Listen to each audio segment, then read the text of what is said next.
Oh, goody, goody, here it comes. Welcome to the Cinema Psycho Show. You are interested in the unknown, the mysterious, the unexplainable. That is why you are here. Oh my God, don't stop now!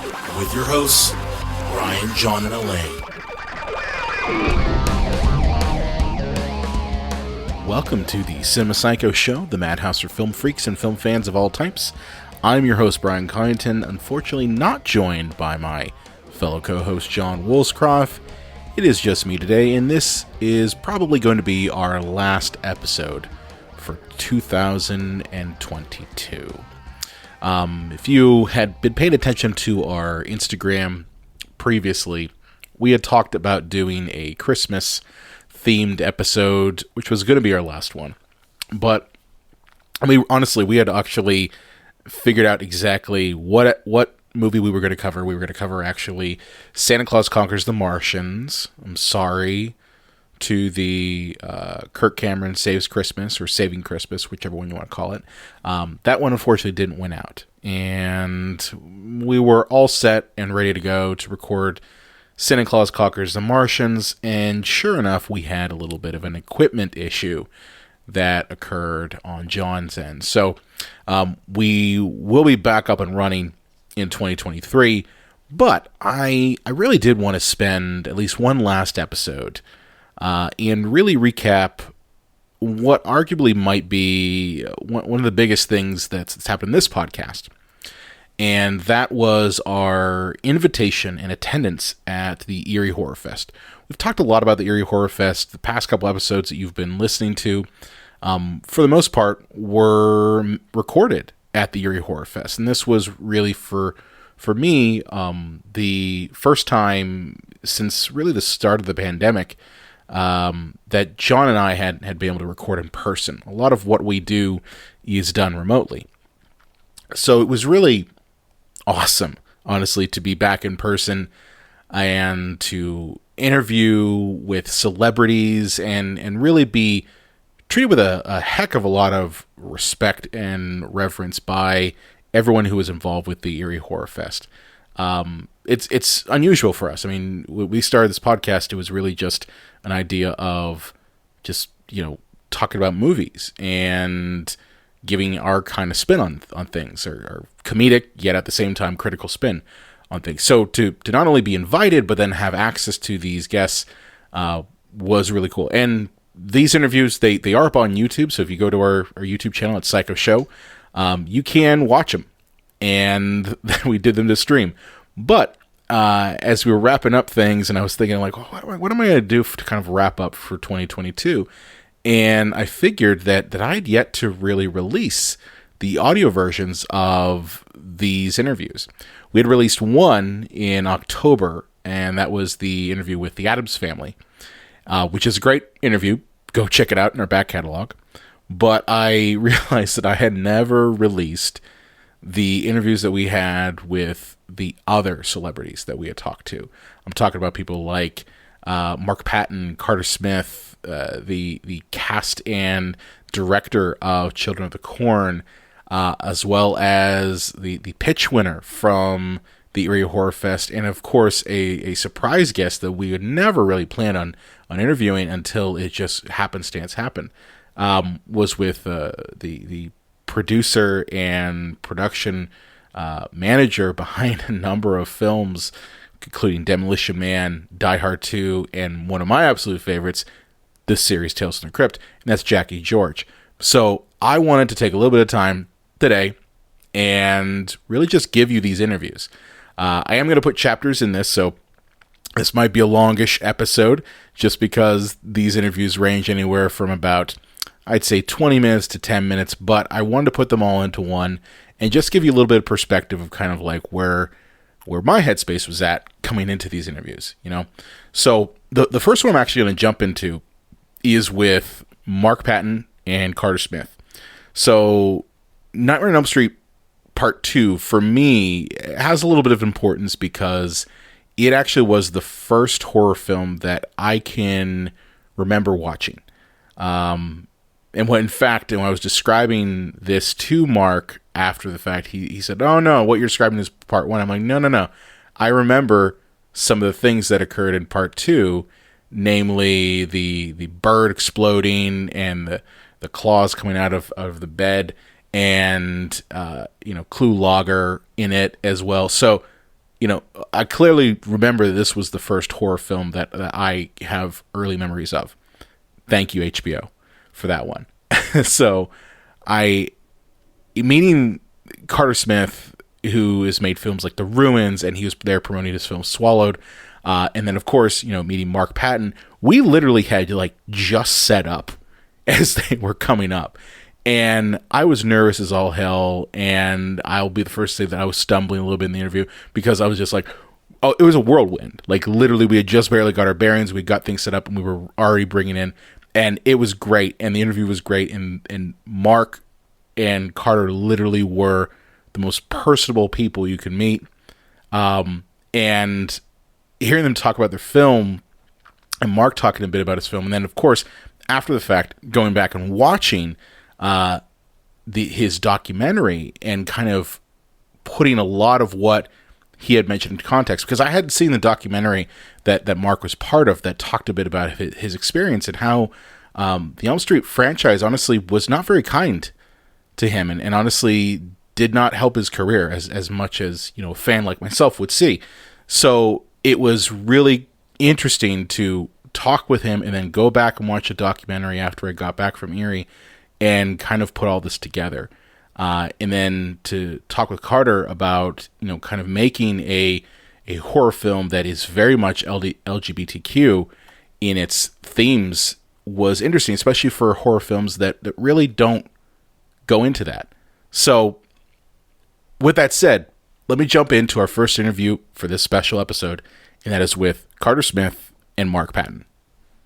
So welcome live from the Eerie Horror Fest. We are glad to be here from the Cinema Psycho Show. We are joined by filmmaker, and I would say, what would you say, just filmmaker? You asking me? Yes. Yeah, Carter Smith. I'm writer, director, filmmaker, photographer. Carter Smith. Yeah, that's me. Of the film Swallowed and Ruins too, right? Yeah. Yep. As well as some others. Yep. And Mark Patton, you might remember him from Nightmare on Elm Street Part 2, and he is also a main character in your film Swallowed, correct? He is, yeah. Yeah. So welcome to the podcast. Yeah. Thank you so much. Yeah, and can you guys, so for Swallowed, can you tell us what was this film all about? Oh, same time. I'll start and then you go, because mine is less about the story, and like for me, the film was all about like making a film that didn't require me to like get financing and get approvals on actors and on scripts and on and sort of working outside of the system in a way that I hadn't done before, with a sort of micro budget crew and like a kind of lean, mean way of filmmaking that I had never done before. And so it was about telling a story that like I could tell, that I wasn't going to have to answer to anyone about. And I could cast whoever I want, and I could write the characters that I want, and I could, kind of be in control the whole way. Now, your type of films that you've made, at least in reading into some of your films, have been described as body horror. Why is it you tend to go towards that? Because, like, for me, I love body horror, like the Cronenberg's films, if you will, like The Fly and The Brood, which I saw way too early. Yeah, for me, body horror, I think personally, growing up as a kid in the late 80s, like I was petrified of sex and as a gay kid, super afraid of sex, disease, my body. I was like horrified that, sex would mean and bodies would mean death to me. And I think that's like deeply, I think that for most people, like their high school experience kind of never quite leaves them, even if you kind of pretend like it has. I think that there's certain things that are patterns that you find at that age that kind of never quite leave you. And that's the only thing that I can figure out. And I like bodies. And I like horror. I was going to say nothing. I wouldn't tell you anything about this film. I'd just tell you to go and see it. Go and see it. Yeah, it's almost better the less you know. Yeah, it's because it'll surprise you. The structure, the look, it's sweet too, which is always surprising when you get into. I mean, really, by the real definition of what sweet and innocent and kind is, and then to back it up against this horror. I mean, it's pretty catastrophic. When that meets vulgar and it is horrific vulgar. and like disturbing. It is all of those things. It's a nice place where those things. But meet. it's like life, It's like if you're out on a back road getting banged by by strangers, it's going to get ugly once in a while. I did say it's an explicit podcast. So yes. By all means. No, but speaking of body horror, Nightmare on Elm Street 2 was very much a body horror kind of movie. Yeah. And is that what got Mark on your radar in terms of you wanting to work with him, I'd seen Mark obviously in Nightmare on Elm Street 2 back when I was a kid, and it was very much the first time that I saw someone in a movie that I was like, oh, this guy and I have something in common. Like, I don't know quite what it is yet. I'm maybe too young to figure it out, but like, I see myself in him, and it feels good to see myself in this horror movie that I had never seen anyone that kind of did that in that way. Yeah. And then I had seen Scream Queen, and that was really where this started, because I fell in love with Mark the first time as Jesse Walsh, and I fell in love with him all again, when I saw Scream Queen. And so I wrote this very much with him in mind. It was written for him, this part. I'm always impressed by that, I have to say. What, that I wrote it for you? Mm-hmm. Yeah. Because when I read the script, I thought there was nothing for me in it. I just couldn't imagine. He was like, I'm too old to play this 19-year-old guy. I know, it was like Betty Davis or something. Like Robert Englund will always say to me, oh, I'm going to direct you, because he's a BS artist. He said, I'm going to direct you in Tennessee Williams. You'd make a wonderful Tom. And I'm like, yeah, if I was playing it in a stadium, it's like I can do a juvenile from 10 miles away. But that still flashes through your mind, because that's who I was, So the pretty boy was what you looked for in the script, and boy is not here anymore. Not the backwoods evil drug lord, kind of sleazy villain that you ended up as. With a heart. With a heart. Yeah, with a heart. What was your approach, Mark, to playing that character? Because again, a lot of people, from looking at you, they look at Nightmare on Elm Street Part 2, and obviously this role in Swallowed is different than that. So how was your approach as an actor to taking on that role?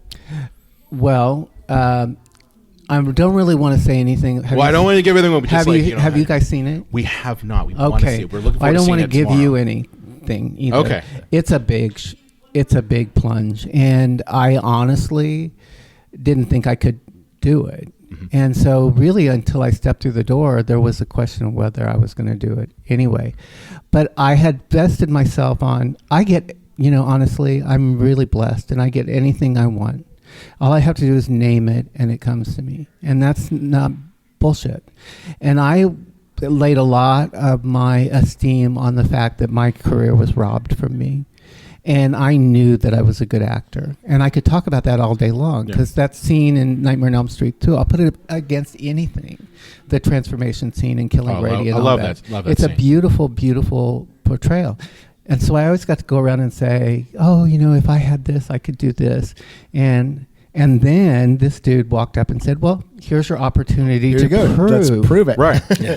And you know what? Without sounding like an arrogant prick, you know what? I go right across the finish line. Yep. Read the reviews. Read the reviews. It's like when people talk about reviews, I started reading those reviews, and they were like, I wrote them myself. And finally, I had to stop reading them, because I wasn't used to it. I thought, I kept looking for the bad one. Right. The really bad one. Yeah, well, you always look for that one, and then it's always like super depressing and awful. Yeah, when you and read it's it. usually Like, why did I do that? And then it's you usually did it, the and then same it's too late. hateful dude too. Yeah. I get this one the man that just hates me, but yeah. So I just closed the book and accepted the fact that I've done a really good job, and I'm just going to enjoy it instead of picking it apart. Yeah. And this film is not explicitly, but kind of implicitly, kind of an LGBTQ horror movie, right? Oh, it's explicit. It's explicit. There's some explicitity. Because I've seen from some of the reviews that like it's there, but it's not. Well, Like, yeah, the well, plot but is not those there. people weren't gay. Yeah. Yeah, like it's a weird film that like if you're a gay person, you know, it doesn't need to be explicit because you see yourself in some of these characters in a way that you haven't seen before. Like I saw Mark in Nightmare 2, like I think that people are seeing themselves in some of these characters in a way. But on the same hand, like if you're a straight audience, like it's not so gay that you also can't it's human. see yourself. Like but that's there's a human. lot of dick. I mean, it's like that's being as graphic as you want. These boys are naked. They're unapologetic. There's no apology for what's going on. You know, and the same with the guy that I play. We're not apologizing for him. He exists. You know? And he exists in the gay community, and a lot In a of lot of people ways. outside of the gay community might not know him, Right. But most of us in that community have met a Rich. at Some one guy point or said, another. you know, if you grew up, 5 stops away from any major town, you've met him, and Yeah. you're terrified of him. But I think that one of the most interesting things that someone has come up to me after a screening and said, it was a straight guy, and I could see after the screening that he was a little like. He was, should I go? And his girlfriend was there, and she was like, go. And he came up, and he was like, I just want to say, like, I'm straight, dude. I'm straight. They always I was say like, that. okay, you're straight. I get Bro, it. I'm And- straight, bro. And he's like, but this is the first time that I've seen a movie with gay characters that I actually connected with and felt like there wasn't some big difference between something I might go through and something that they're going through. Right. And that was like the best compliment ever. There's a relationship in this that I will bet money that 95% of the men in the world have had, and won't talk about a lot after it's all over with. But there's something about like when you're a certain age, the innocence of boys loving each other and it not being sexual is it happens to almost everybody. And then you have to either pull away from it or lean into it. It never works out because you're 16. Especially in horror movies. And in horror movies. But it's a beautiful relationship in this movie, and I think everybody will recognize it. They don't need to be gay, straight, whatever. It's just a human thing that's really pretty. And then I come into the movie. Messes it all up. Mess it all up. Have you run into any issues with like ratings boards or anything like with the bullshit nonsense of male nudity as compared to female nudity in film? Not yet. Yeah. I mean, not yet. I mean, I Right. think that we haven't delivered like a cut of this to like an airline yet. But I mean, I think that's the kind of the beauty of streaming and having sort of access to stuff. I mean, it's it's not porn. It's not like there's no fucking, but there's full frontal nudity but that's also on FX and AMC and HBO and It's a different world. yeah, people are sort of used to seeing penises in a way that they weren't. Yeah. like, MPAA, get over it. Well, yeah, they demanded it at a certain point. I mean, what's good for her is good for him. You know Yeah. what I mean? And I don't know why we're so afraid of the penis. It's just like it terrifies so many Half people. of us have it. Yeah. Yeah, like and complain. I think that's the and problem. more than half of us want it. Exactly. Yeah, exactly, more than half, exactly. and most people think they don't have enough. So that's probably what it's all about right there. And so this These movie, boys. this is just as much a thriller as it is a horror movie. Is that Yeah. a fair statement? Yeah. Would you say it leans more towards thriller, more towards horror? Or is it just a perfect blend of both? I think, I mean, to me, I think it's pretty much a horrific thriller. Like, like there's, it kind of turns into like a crime thriller in a way that you might not be expecting if you're expecting, full on like murder and mayhem and gore. Like, it's not that. It's horrific where the story goes. And, hopefully it's surprising and it's, but it's not like there's no like crazy. There's no like chainsaw wielding. There's no chainsaw wielding. insane Yeah, people crazy and- dead bodies piling up. But he Well, there could is some- he could have done that. I mean, he could have like blown his head off and Yeah. all that kind of stuff, Yeah. and let bugs shoot around the room. It's a more subtle movie than that, and this is, I will say, is a very adult movie, and Good. it's like everybody's gonna like it, but it'll give you something to contemplate when you're all finished with it. And is so beautiful.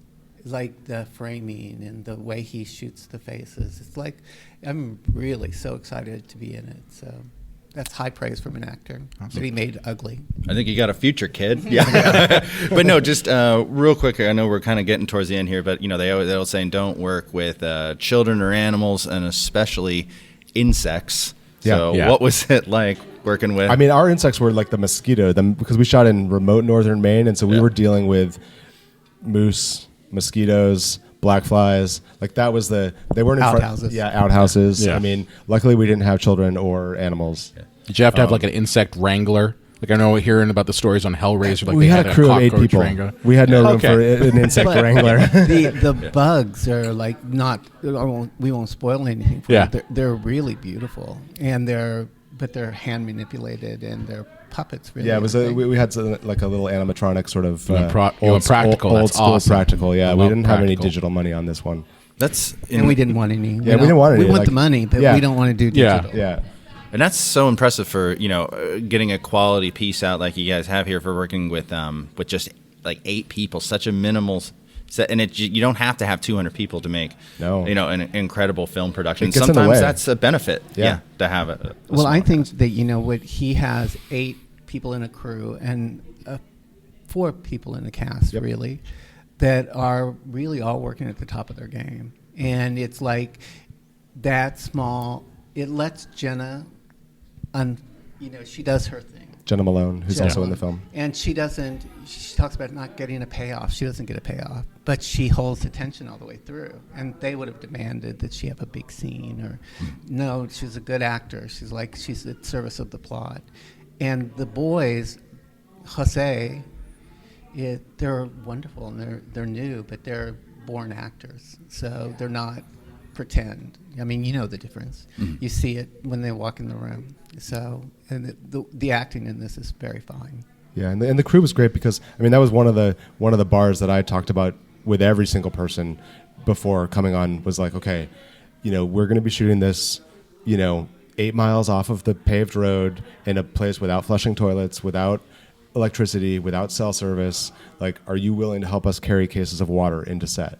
Like that's the. I think you're the only person that I didn't. Did you make this legend use an outhouse? He did. He did have to use an outhouse. We all did. Yeah. He had a flushing toilet. I had a flushing toilet. Where we stayed, the whole crew had and outhouses. and you can question yourself later. Don't even. But I grew up in the Ozarks, so I know from an outhouse. Yeah. and I hate them. Yeah. Who doesn't? I mean, I There are some people. Yeah, that's true. It was an outhouse in a pretty spot, at least. The one. His mother decorated the outhouse. We shot at my family has an off-the-grid camp in Maine that my dad built for fishing, and like as a kid growing up, it was the last place I wanted to be. I wanted to like drive to Boston for the weekend, or get to New York City, or like be in the movies, or but I've come around to 20 years later being like, oh, that camp would be a really good. That's place production for- value. Yeah, that's right production there. value. Yeah. The outhouse is Better Homes and Gardens. I mean, it's like it's fully, it's an outhouse, but she's really decked it My out. parents are going to be horrified when they see the movie. Let's just say that. Yeah, well, I think the outhouse They'll needs to be never the go to set the for your outhouse. next movie. Yeah. I You just call it the Yeah, outhouse. wait till you see the No, I movie. It'll think- make more sense when you see it. I It'll- think it we're could finished be. with the outhouse. At least I am. We're moving on with it. But when can people who are in Eerie or in the area who want to come to the Eerie Horror Fest, when can they see this movie at the Eerie Horror Fest? I believe it's Saturday night. It's Saturday. I'm looking at it right now. Yep. So I don't know this. I'm not psychic. Saturday night at 8. But yeah, Saturday 8:45, and then I believe your film, short film. Yeah, my first short film is playing first. Bug Crush Bug plays Crush. 8. Yeah, which is very much related to Swallowed. They're sort of brother companion pieces. And for like the Elm Street type of fan, we're going to be Q&Ing and signing autographs for people on Friday and Saturday and Sunday or something. Just But come you to can the get an Warner autograph. Theater It's and just find fun. us. We'll entertain you. We'll be around. I just got to tell you, because you're here. Nightmare on Elm Street Part 2 was the first horror film I saw, period. Oh my God. Amazing. I was around, no joke, 3 years old. There you go. And it's what kind of put me on this track of You were being latchkey obsessed. kid, weren't you? You were watching HBO. When you weren't Yes, supposed that's to be. exactly what it was. And it was, for the longest time, I didn't know which movie it was, like in the series, but it's the scene where the claws come up through the bed. That scene just stuck in my brain. That's the first one. I think that's Johnny Depp. But No, I think that might have been yours. oh, really? Yeah, yeah. My favorite part of that movie is when my little sister's in bed and the glove goes on her, and then you wake up and see it's me, because it's so creepy. Creepy. Yeah. It's so creepy. But yeah, I've learned that, because Elm Street was really the hated thing until now, and it's the dark horse. It's going to win the entire race in the end. It'll be the one everybody remembers. Last one standing. Oh yeah, I'm not going to say that because it's horrible. But I almost. This is said the it. podcast to do it. And we're No, live. it is. No, don't know. We're There's live. bets on who's going to be in the future and hopefully the near future. Who's going to be Mr. Elm Street? And it's like all the girls are like, you're going to own the franchise when it's all over. Well, I'm like, yeah, I think I might, Bring it on. because I got the will, I've got the will to do it. But what I was going to say is it's so many people's favorite, Elm Street, especially straight guys. And I loved to work, because I see thousands and thousands of people, and they come up to the table and they're like they present really like butch and like, hey, I really loved you, bro. And Straight. they don't even have to say that. It ekes out of them. And then we step up for the photo op, and I put my hand on their wet back, which is spasming. I mean, they're so excited. Like nervous. They're shaking, and Yeah. they love me, And so the dance is their favorite always. It's like, or me and my. It's hilarious. Yeah, and it's like it all worked out good. Yeah. for No, me. but I just had to tell you that because I was like, I don't Well, want to thank end the you. show without doing that. Yes, well, thank you. You know what I always say? Don't feel sorry for me. It all worked out just fine. Yes. Awesome. Yeah, so definitely check out Swallowed. Check out Bug Crush on Saturday. We will be here all weekend as well, so it'll be fun. It's a plug for us too. Plug for us, follow us on all the socials at Psycho Show, and we will catch you on our next live event. So thank you, Carter and Mark. Thank you, psychos. Thank you. So it was really an awesome interview. Definitely check out Swallowed and Bug Crush, as well as The Ruins. I know Ruins used to be on HBO Max. I'm not entirely sure if it still is, especially with the way things go now with HBO Max. But his new film, Swallowed, really good. Definitely check it out. This next interview, so this one was interesting. We were told initially that we were going to be talking with the cast and director of Children of the Corn, which is kind of a big deal. Especially for me and John. I grew up watching films like Children of the Corn, and then of course, a product of the 2000s and 90s, and you've got South Park parodying Children of the Corn. So it was funny when we're literally setting up and we're seeing Courtney Gaines and John Philbin and John Franklin and Fritz Kirsch. And they're all setting up, and like I remember literally John and I were looking at them, and we're going back and forth. We're going like, should we scream Outlander to Courtney Gaines? Should we do it? It might be interesting. It might be fun. And we didn't, because we were like, we don't want to be those fucking guys. We want to be those guys who are just like, screaming movie lines to celebrities who probably hear it literally on a daily basis. So we were like, we're gonna play it cool. And what was interesting about it was the first day that we were there, we were batch recording our episodes. And I guess Courtney Gaines and John Philbin, they had overheard our episode on Scream. And what was interesting about it was they were listening to kind of our back and forth, and turns out later, and you'll hear this in the interview, that Courtney Gaines actually agreed with my take on Scream of being an inflection point that ultimately led to kind of the watered down downfall of horror. Although he would just say it's an inflection point where it went downhill, and I agree with that. But what was funny was we found out after we had recorded the Scream episode that they both, Courtney and John, were considering literally crashing our podcast. They told us this as we were meeting them, and I literally turned to them. I'm like, why didn't you? So it was really a fun interview. They're great guys. The entire group from Children of the Corn were hilarious. And this first interview is with John and Courtney. It really was a fun interview. Great group of guys. So here's my interview with Courtney Gaines and John Philbin of Children of the Corn.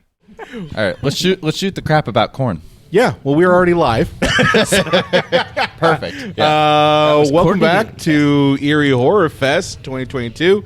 And we are doing another one of these live sessions. And we have some amazing guests with us today. We have Courtney Gaines and John Philbin. You might know them from a little movie called Children of the Corn. You probably know them from other things as well, but today we'll be focusing on Children of the Corn. Today we'll be focusing on Children of the Corn. Like I know you also from like The Burbs, and you told George McFly to scram. That's right. That's right. Scram fly cutting in. So, yeah, how does this type of movie, especially you guys were on the younger end. Now, I'm sure you were much older than represented in the movie, but how does this movie get on your radar? Is this just another audition situation, or how do you guys come across this? Go first. Okay, I'll go first. It was the first movie I ever filmed. It was not my first audition. I'd been auditioning. I was about 80-0 in LA. But I got this great movie that was going to change the world, change my life. I finally hit it big, and I was going to film it in Pontiac, Illinois, and I had 4 weeks before I had to go to work. What was the name of that film? Nobody knows. And so my agent sent me up for this small, independent, low-budget horror movie, Children of the Corn, just so I could have some experience working in front of a camera, learning how to hit a mark, lighting, all that's. It's very technical work. Yeah. I was an acting major, but it was theater stuff. So I went to do my very first movie. I had a little window, and I went and auditioned with the casting directors. Fritz Kirsch saw the tape, and I got to go, oh, great, I get to do 2 movies? Great, I'm going to go do this Children of the Corn that no one's going to see, a low-budget thing where no one's ever going to watch it. No one's ever going to see it. Yeah. And then I'm going to go do an important film with a big cast, which is huge cast, and really emotional, powerful movie, it's going to change the world. So I got this, I did this, and then I went and did that other movie. And I'm talking about Children of the Corn. Yeah. The other movie's called Grandview USA. What I'd like to say is it's an underrated movie, which underrated just means underappreciated, which means it hasn't become a cult classic like Children of the Corn. But it's a great movie. You also were in Return of the Living Dead. Yeah, Return of the Living Dead is also a cult horror movie. Yeah, I'm going to do this little movie. The actors are on strike in the union. Wait, I'm not done yet. I'm talking about me now. You've done a lot of huge movies. This is a little nothing, movie that no one's ever going to see. Don't drop in on me, bro. That no one's ever going to see. Surfer reference. Yes, no one's ever going to see this weirdo movie. They're going to see what they're all going to see is Shy People, the movie I'm doing next. With Barbara Hershey and Jill Clayburgh and Martha Plimpton. That's going to be a huge fucking serious hit. That's going to change my life. I still fly all over the world for Return of the Living Dead, which is a cult classic. I love Return of the Living Dead. Tattoo it on their bodies, yeah. and no one's talking about Shy People. So you just don't. These horror movies, horror fans are the greatest fans in the world. They're dedicated. Thank you, God. That's what I was going to chime in and say. Is that in the 80s, horror movies were considered B movies, and critics didn't like them, and it wasn't taken seriously. Nobody knew that there was going to become such a hardcore sci-fi group and such a hardcore horror fans and conventions. Nobody saw all this coming. Right. So there was no way we knew this was going to happen. That people were going to be talking about Children of the Corn 38 years later. There's just no way. Well, it was funny because we were doing our episodes. We were batch recording episodes yesterday, and we were talking about Scream, and I was explaining to John. I said, for me, the 80s and even the 70s too, horror movies were not dictated by how much money they're automatically going to make. There was like a spark to them. They had originality to them. It was completely independent. Yeah, that's why. Yeah, and then I automatically said Scream was kind of the inflection point where it became now, well, how much money is this thing going to make? I would totally agree with that. Yeah. Thank you. See? Yeah. It's not just me. What did you think it was? Well, I mean, we were doing a thing about Scream where I didn't think that Scream absolutely destroyed horror movies as he apparently does. Yeah. He said destroyed, but he said inflection point. Inflection point that led to destruction. Whereas you could say Jaws also was like a line crosser back then, because that was the first big creature film that made a shit ton of money that wasn't considered the first a Roger B-movie Corman back movie in that the wasn't day. Roger Corman. Correct. Yep. Exactly. Same kind of thing. So when you get cast, now you could argue that that you're maybe not the star that could be, but I don't understand that sentence. What, do you? Yeah. He's trying to say kindly that I'm a character actor. Oh, Yeah. you No, all I mean is Like Mark Ruffalo. did you kind of think to He's yourself, an actor. He plays characters. No, I'm a character who plays actors, I guess. what do you think? Like, oh wait, I'm the star of this movie, like kind of the antagonist, but also the protagonist, because the villains are kind of the heroes in the movie. Like, what did it feel to be like the main character? Are you talking about Corn? Children of the Corn, yeah. I don't think I understood any of that at that point. I just knew. I think what I was the number two, the henchman. Yeah. And the good thing about henchmen, and looking back in hindsight, is they get to have all the fun, right? Yeah. It's like the one guy goes and is very serious, usually gives orders, right? Which is John Franklin's character, and my character's guy gets to go execute all the psycho stuff, right? So it's just a fun role. Well, I mean, especially in Children of the Corn, like your character Malachi is terrifying. Like everyone in the town, like, I killed the cop. You right? killed the You're cop. a badass dude if you're a teenager who wasted the cop. Yeah, right? and even like all the drawings show you with the knife. But that gives you serious credibility, right? Yeah. He's the dude. He killed the blue man. Don't f with him, right? You know? And what does it feel like knowing that you're adapting a Stephen King thing, or at that age was that even on your radar? Like, holy shit, this is a Stephen King story. Well, we were aware of Stephen King, but Stephen King even wasn't the Stephen King he is now, right? So again, so like, okay, Stephen King, that's cool. I didn't realize, we really rode on that dude's coattails all this time. So because he just got bigger and bigger and bigger. You know what I'm saying? So we've been riding on Stephen coattails. His coattails for almost 40 years. Thank you, Stephen. And what was it like with the difference of obviously there were multiple age groups on this film? What was it? How was that on set when there was like really little kids and probably adults portraying teenagers? Because he's asked me a bunch of questions. Get in there. Because let's see, I didn't get to work with all these guys and all those little kids. I had one scene out in the corn at night where I sacrificed myself. That was one night. You aged out of the corn. I aged out, man. I was too old. I was 23 years old when I made the movie, I think, and I was playing 19. You're playing 18 and going to 19. Because they said at 19, that's when you got to die. Oh, okay. Thanks. So that's not filling it in for that's you. not that big of a. That's not that big of an You're age. aged out. You're dead. You're out. You got it. It's over. Die. You're old. So I, I one day I was pretty much my own thing. I never interacted much with anyone except for he who walks behind the rose. These guys were in the scenes, but I was a sacrificial lamb, so it wasn't like I had dialogue other than it's my birthday, with anyone. So here was the interesting thing that Fritz did. He'll never quite tell me he did this, but I know because he did it. He had me do it, so I'm pretty damn sure he had Peter Horton do it to me. He basically said, "Don't be nice to the kids." Whereas John Franklin says he had a swimming relationship with them. He specifically told me, like, be a little standoffish to them, and so I did. It was my first one. But I think either Peter Horton is just standoffish, or in fact he told Peter Horton to be standoffish to me because he was like that with me. So because obviously we got a big fight at the end and everything. So I think he kind of had us kind of squaring off against each other the whole time. So just to create a little tension amongst us on the set. I guess it worked. If you watch the movie, Peter Horton's a dick to his wife. He really is. He's actually a dick to everyone in the movie. He's just a fucking dick. He's a Stephen King character. Maybe that was a choice from the reading, but I doubt Fritz, because I asked Fritz when we saw it, I go, Fritz, did you tell him just to be a dickhead to everyone, an angry Chad in every scene? Yeah. And he goes, no, I didn't. He just came up with that himself. Yeah. There you go. Yeah. And I was like, is he like that in real life? He goes, kind of, maybe, I don't know.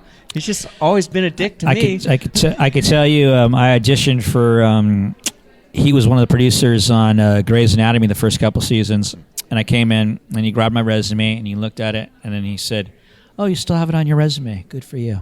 Dick. I'm just telling you what he said. Are you serious? Dead really? serious. Wow. What a dick. Yeah. I didn't say it. And he's not very good in the movie. He's just such an angry guy.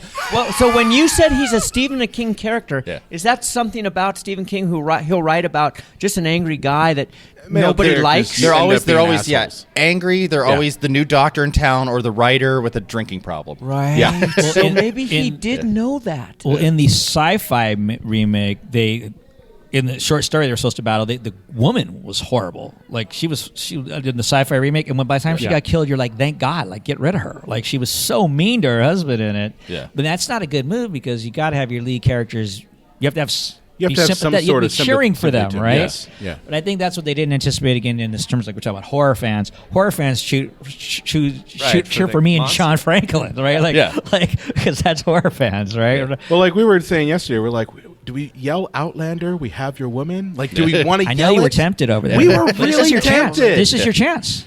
Outlander! We have your woman! She lives! Well done, boys. Well done. Thank you. We're just like, we don't want to be those assholes who are just, because we know you probably get that all the time, or you get, used to yell it to me, like in driving by in cars, and, in malls, and so, it doesn't happen as much as it used to, but it was quite overwhelming when the film first came out, the response that we got. I mean, kids would run to their parents crying. Yeah. I mean, stuff that I just did not anticipate. It was pretty overwhelming. You go to like a Dairy Queen and suddenly you're just like, oh fuck, that's Malachi. Yeah, I'm serious. Like stuff like how John Franklin tells stories, same thing. Like this, it was like we did not realize this was going to have such the impact it did. Right. Right.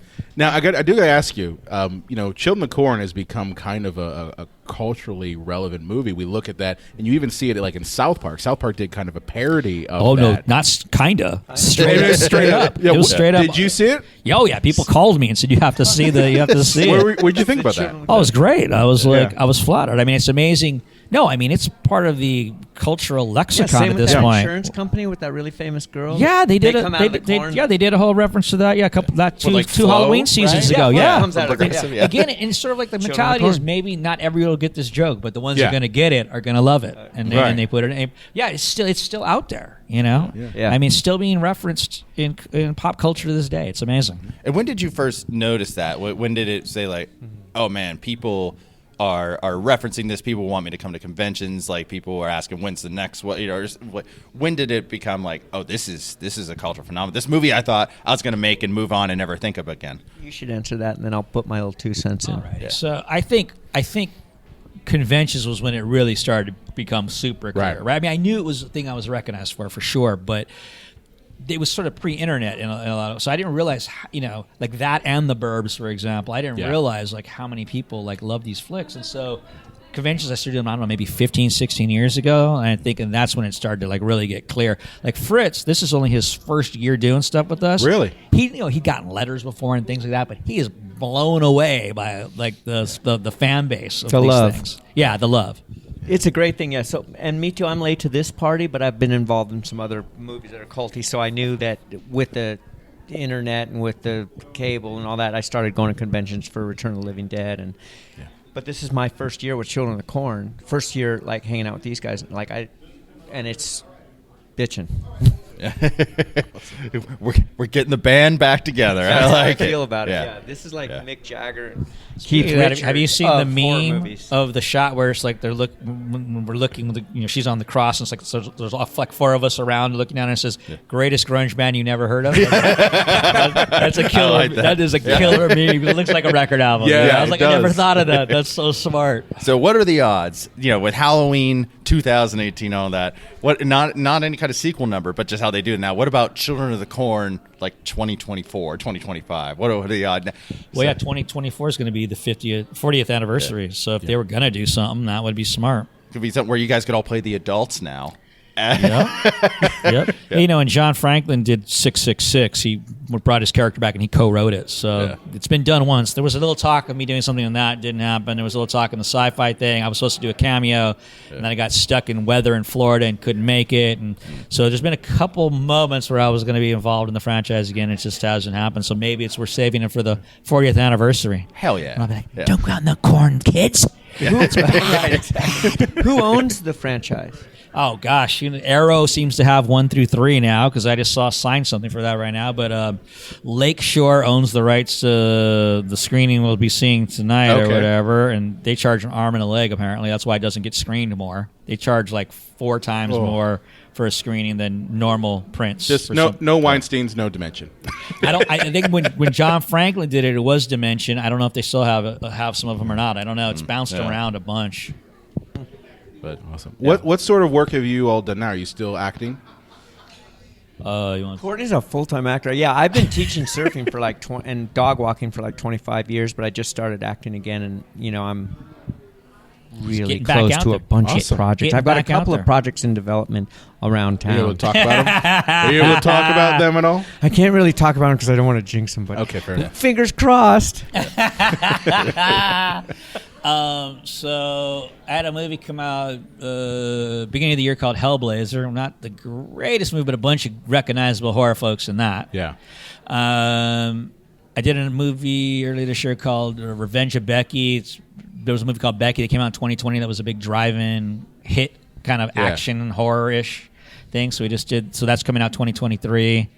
Just had a guest star on it's an anthology for BET called Tales, where I played a really bad cop. Great work. Yeah, he gives. That was gnarly. Kind of cool and different for me. People don't see me. Was playing it really? I- Because you're I- good I- at that. Thanks. That could be a thing. Maybe it will now. Maybe I got some tape to prove it. That's all you ever need. You got right? the look, and you And, really handled that. Like you're like a prejudiced racist person in general, right? in real life. yeah.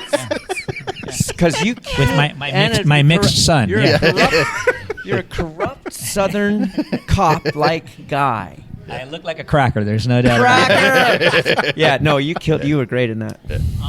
And I just did I can't say what it is, but a rock star. I just did a video thing that's going to be coming out in December. That I don't even know what my character looks like yet, so I'm excited. But I had a blast doing it. It was a lot of fun. What do you mean you don't know what your character look like? I don't have no clue. It's an animation. cartoon. Animation. Oh, Yeah, okay. Rockstar Video. I'm sorry, Rockstar Video Games. Yeah, big. Okay.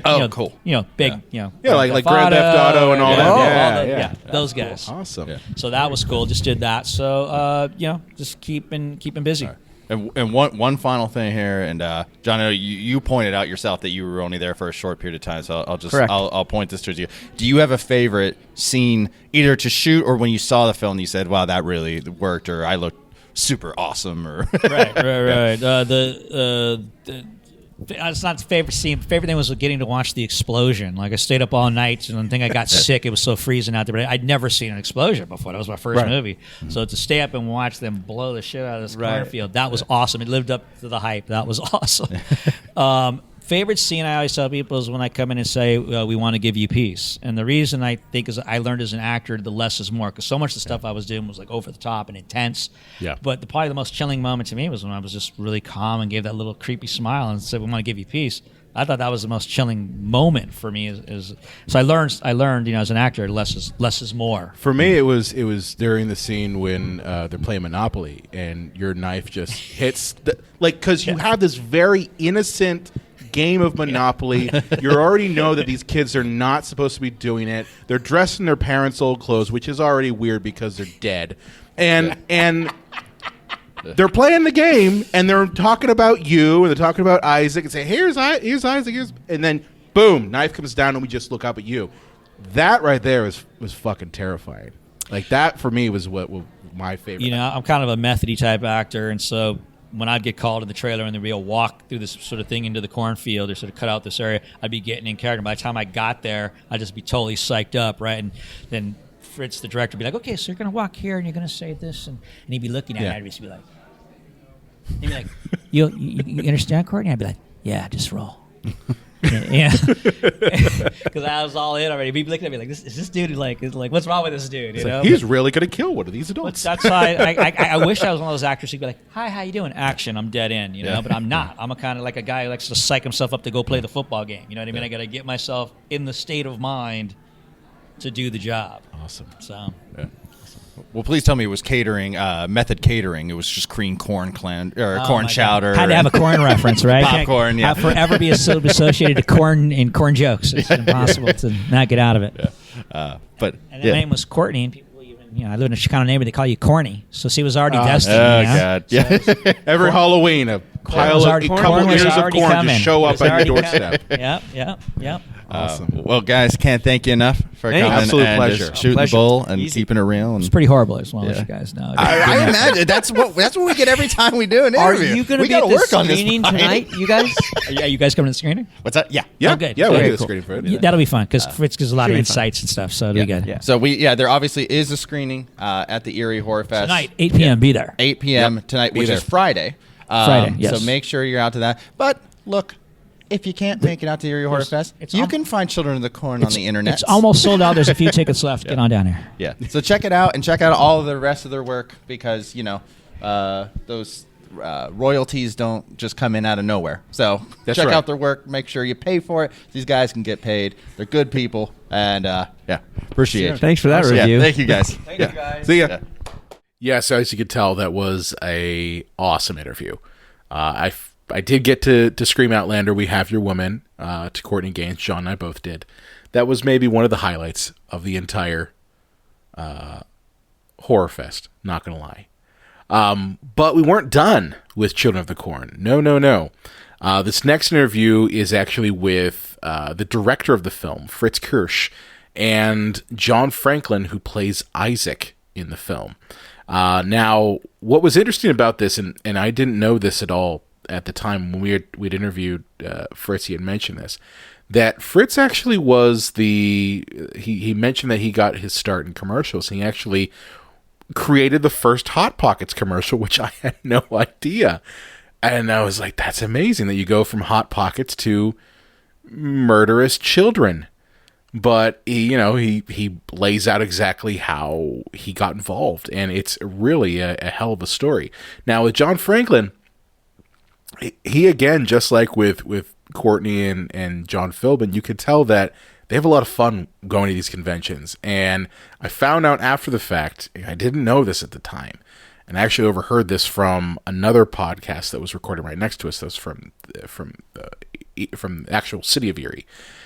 And I didn't know this, that John Franklin was actually in the Addams Family movie as Cousin It, and I missed my chance to ask him questions about that. So I had no idea that he was actually in the Addams Family and how he came up with the voice of Cousin It, which I'm kicking myself still that I didn't get a chance to ask him those questions. But without further ado, here is my interview with the director of Children of the Corn, Fritz Kirsch, and John Franklin. And we are back again here from Eerie Horror Fest, and we are keeping the Children of the Corn train running. More corn? More corn. And this time around, we're joined by the director of the film, Fritz Kirsch. Kirsch. I'm sorry. Kirsch. My heirs will be really angry. I'm sorry. Here's the thing. I have a name that gets screwed up all the time, so when I do it, I feel bad. Yeah. But now, we're joined by Fritz Kirsch and John Franklin. Franklin. No, from the film. You might remember him as Isaac. He is the Dijon of film. Dijon of mustard. Actually, I am Fritz, and he's John. Yeah. Oh, okay. People get it mixed up often. There we go. Well, John, I was when we were just talking with Courtney, I said, how did it feel to be arguably the star of the film in a production like this? And I said arguably because, well, you could say Isaac's the star of the film. So do you feel who's the star? Is it who's the star of the movie? Isaac, or is it? I never have ever thought of that. Actually, really, I just always thought we're co-stars. Yeah. In fact, you watch the movie; it's mainly Peter Horton and Linda Hamilton, and the most screen time. Yeah. So. Yeah, but I have to insert and just say that when people talk about stardom and who is first on the casting call, that kind of delineates, number one, number two, you're the star or not. On this particular film, everybody had the same side dressing room, so everybody was equal.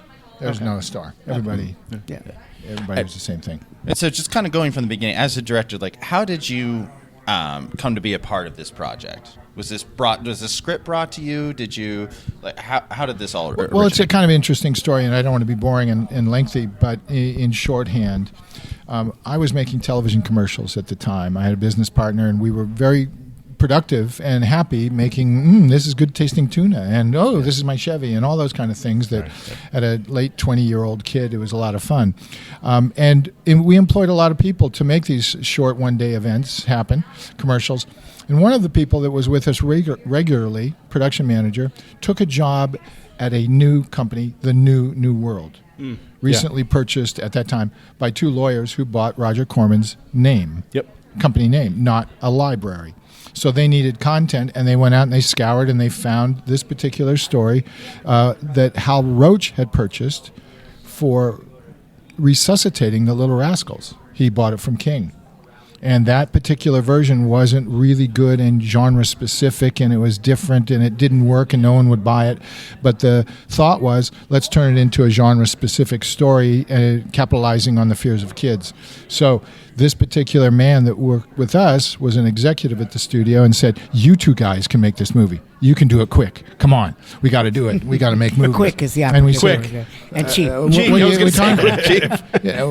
We're having a great time making TV commercials. What the hell? Bite and smile. We want some tuna. We have a whole case of tuna they gave us. You know, this Did kind I of show stuff. you the tuna commercial? We got It's all Hot there. Pockets. I got Hot Pockets, baby. You know? And so off we went after agreeing, after about an hour's conversation with the leadership of the company. We'll do the film for this amount of money, very low budget. We, over the weekend, packed up and went to Iowa and Texas and Illinois and looked for cornfields. And then called our friends, started casting, met John, met Courtney, met others, Peter, Linda, and so forth. Bingo, we're making the film. And then we shot the Hot Pockets commercial of Isaac eating it, and then I was going to say. it got cut. I was going to say, did I have your Isaac ham and force cheese, everyone Outlander. to eat Hot product Pockets? placement for that period of time. No Monopoly, no records. Pockets. Everybody has to eat Hot Pockets. Hot Pockets. Well, I made the very first Hot Pockets commercial. Really? Yes, that was me. That was it. So I can make fun of Hot Pockets. But I've got your ham and cheese Outlander. I think it's a T-shirt. Now, John, correct me if I'm wrong. You were 24? 23. 23. Yeah, when come shooting on. this film. Yeah. Didn't mean to add an extra age on you. No, I know. Or year on And you. I would lie for years. I lied on the set with them just because they wanted 18 to play younger, so that child labor laws, and they could work me forever. And so that was it. And I remember I had just graduated a couple years earlier from University of Illinois, Champaign-Urbana. So I had BFA on my resume. And I remember we were at the casting session, and all of a sudden the other casting, I think it was Don Borcher, said, how could you have a BFA if you're 18? And it was like a miracle. I'm not good at math, but I'm going, oh yes, I was born in 66. I went to the University of Illinois, and as a child genius, I was 12 years old. They were like, whoa. I'm like, That is really getting into character right there. Covered my butt so much. I was like, but that also points to the intelligence of that particular producer, because he couldn't do the math fast enough. I probably messed up somewhere, yeah. Well, there's that old saying in Hollywood, don't work with animals and don't work with children. Obviously, this movie, you did nothing but work. Well, you worked with Linda Hamilton and stuff like that, but you were. What is it like working with not just like children? Some of them were of age, but then varying ages of children.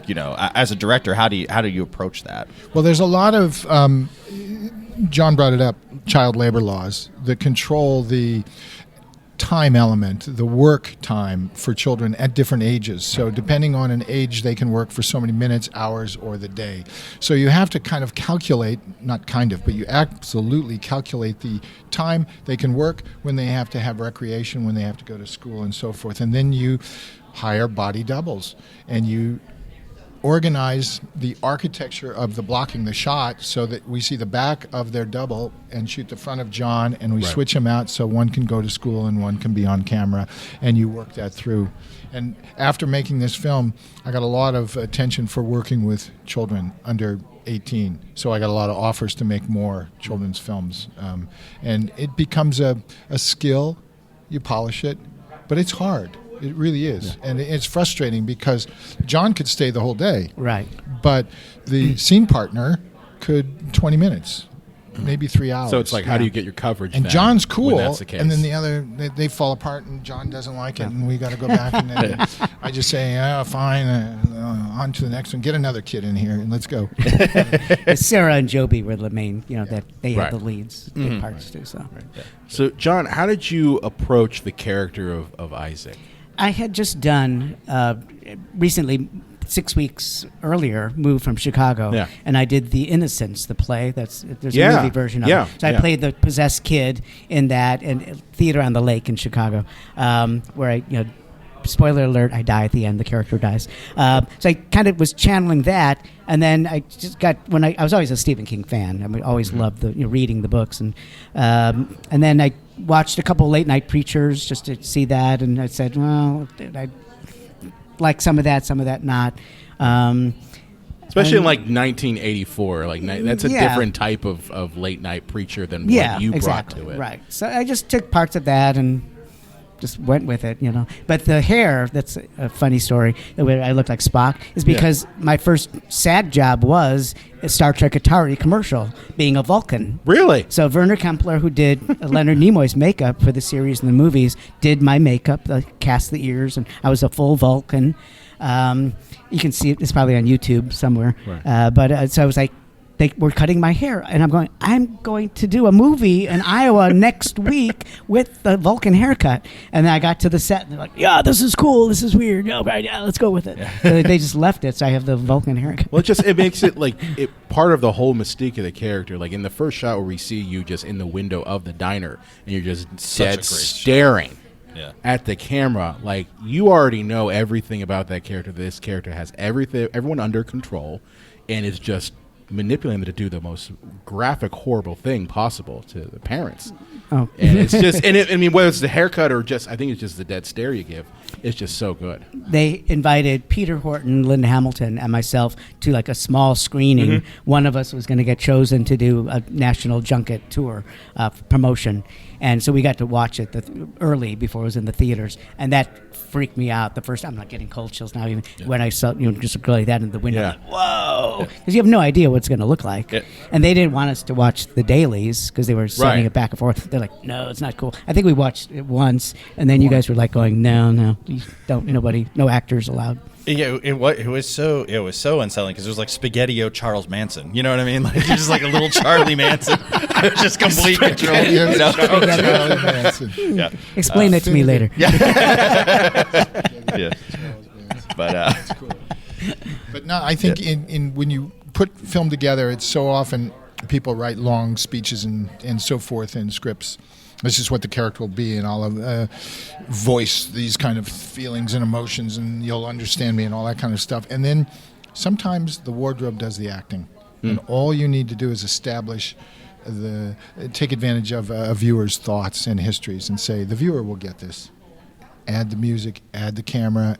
Man, the wardrobe does everything. And not to belittle or make fun of what he brings to that shot, but sometimes that's all you need.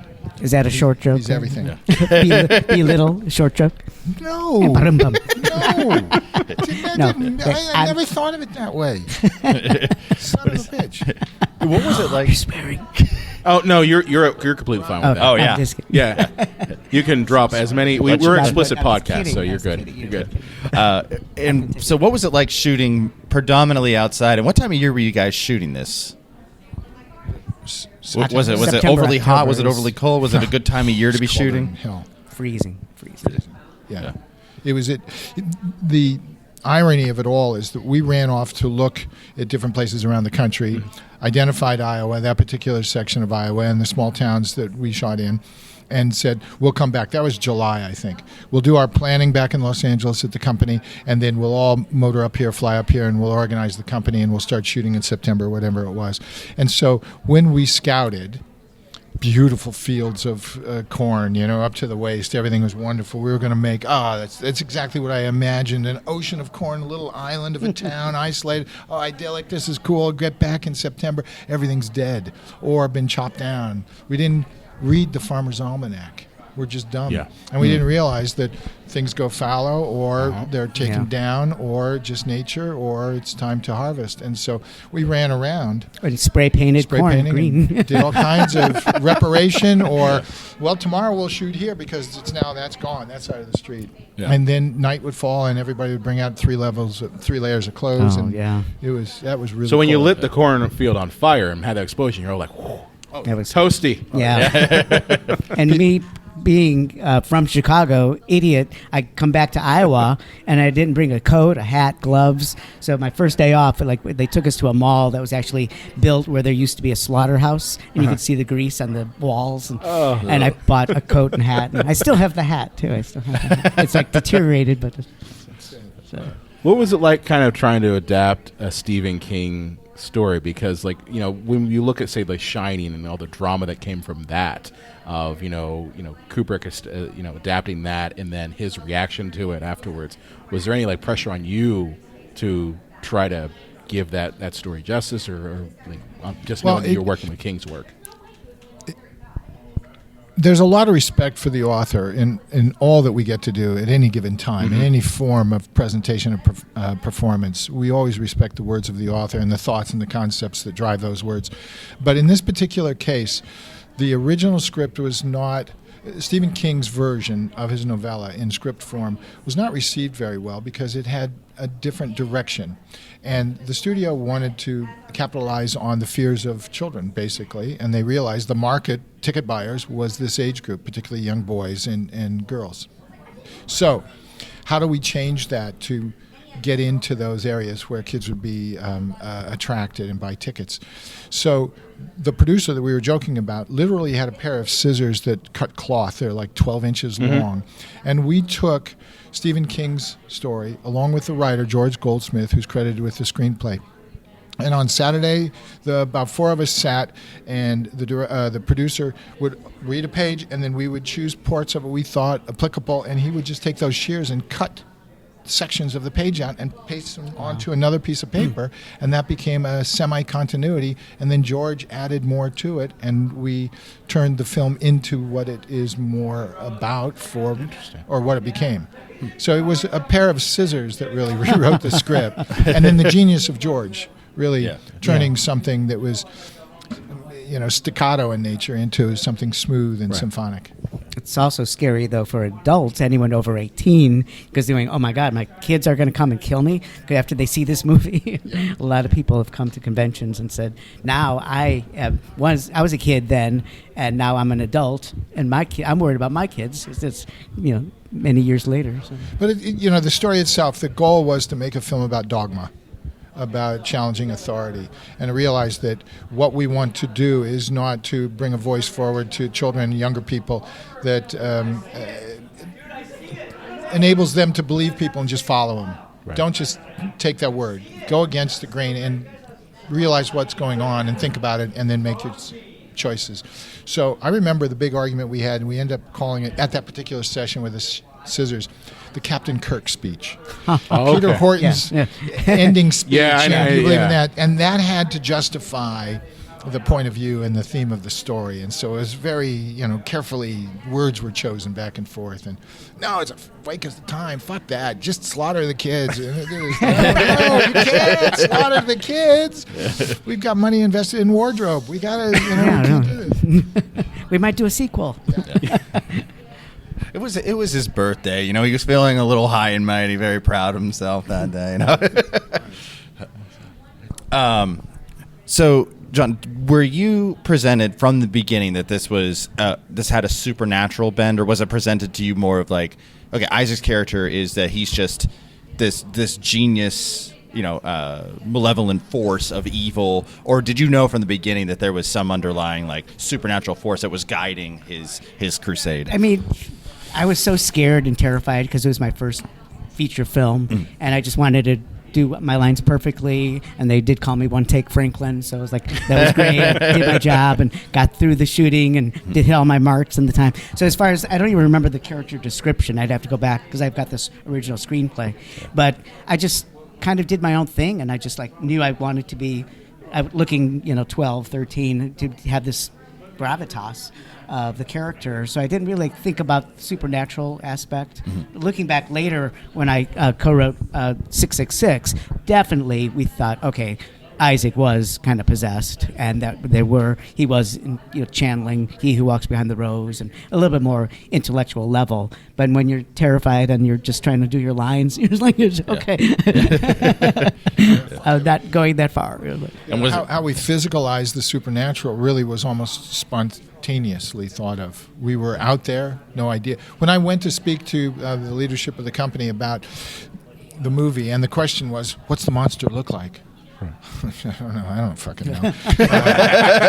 And talking fast and picking things up, I immediately went to, Romero is my hero and blah, blah. I made this shit up.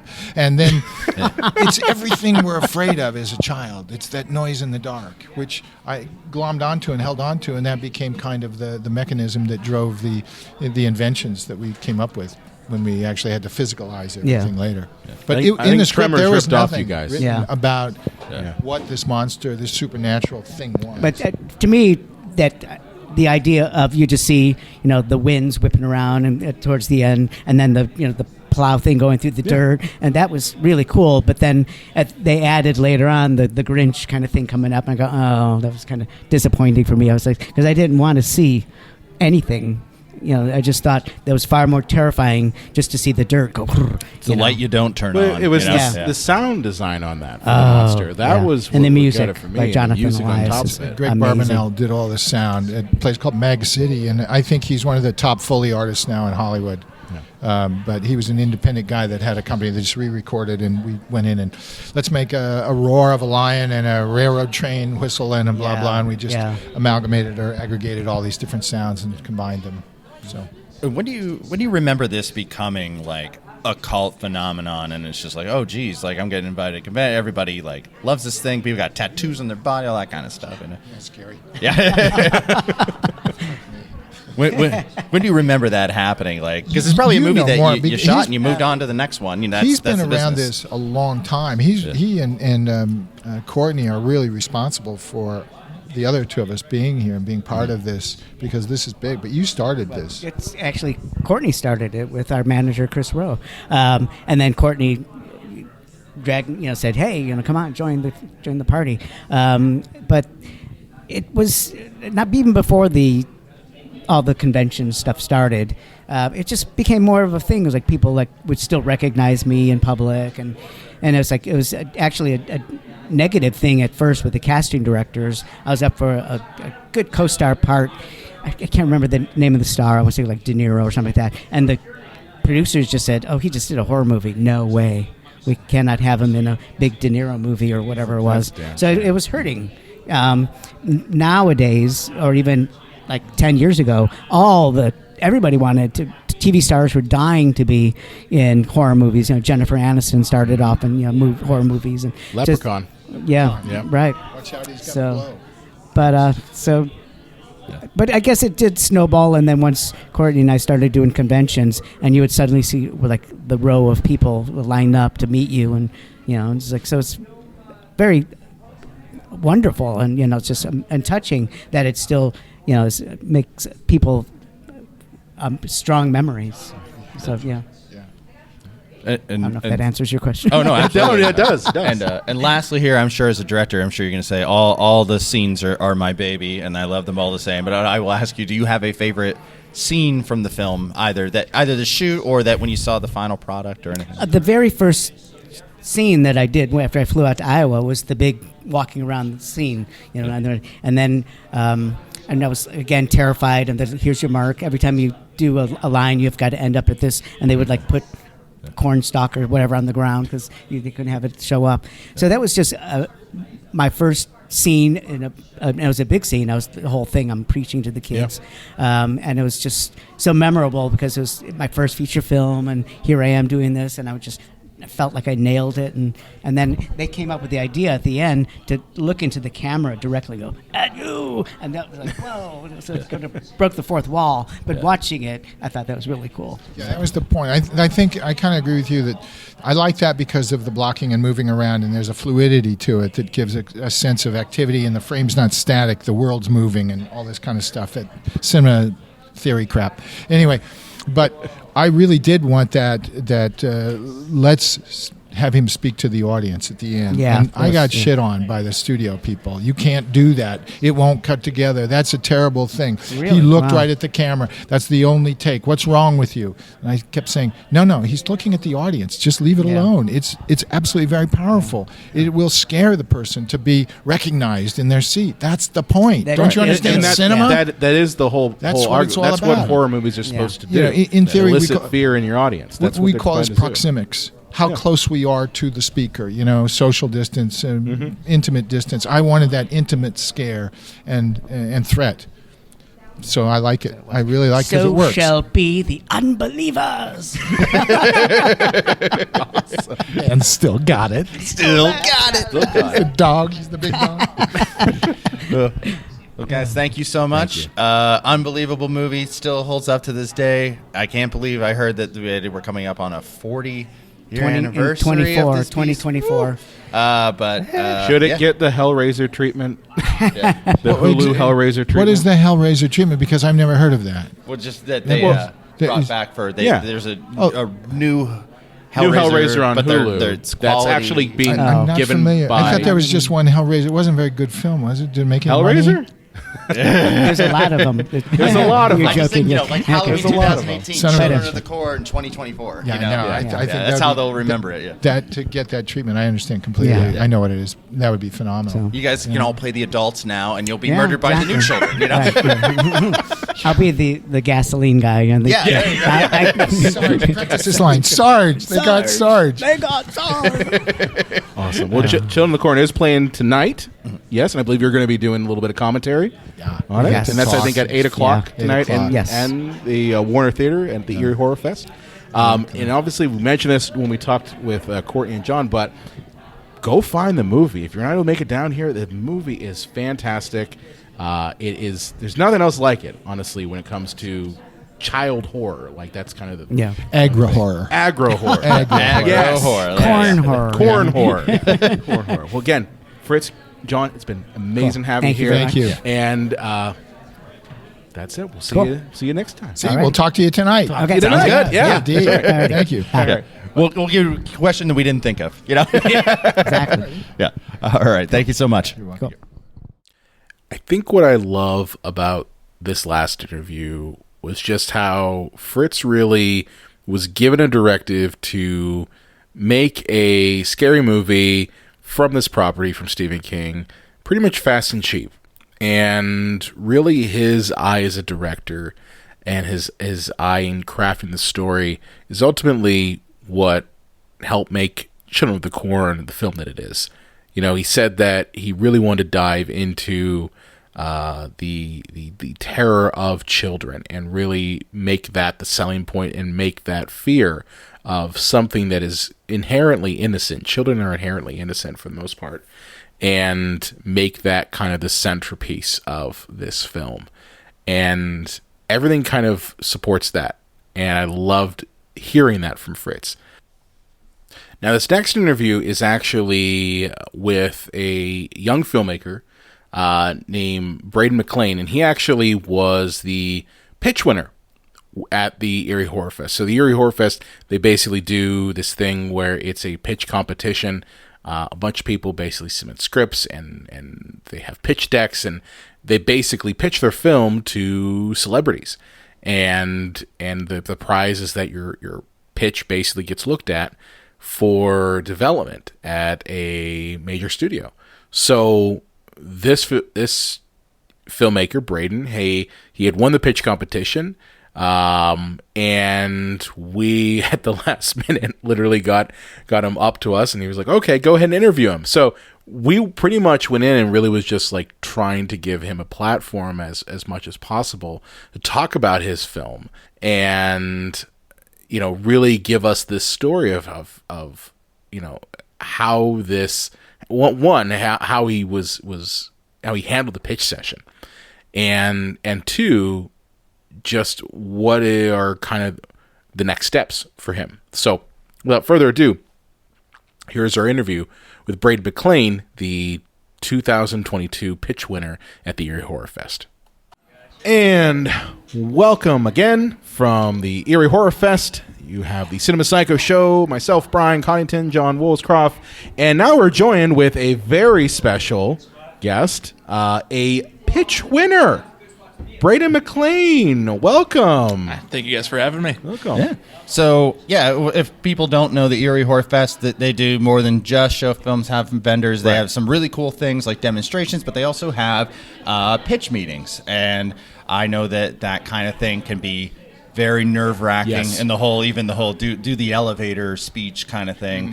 Mm-hmm. So before you kind of get into how you won the old schmeal there, what was your pitch? What was your pitch? What's the story? So my story is called Rusalka, and it's based on a creature from Eastern European folklore by the same name. Closer to you? Yep. There we go. There we go. All right. So my story was called Rusalka, based on a monster from Eastern European folklore by the same name. It's essentially an incredibly pissed off mermaid. That it's this thing kind of similar to a naiad of like ancient Greece that lives in the water and tries to pull people in. However, what makes a rusalka a little bit more terrifying is that whenever the outside ground is wet, the rusalkas can leave the water to go out and hunt.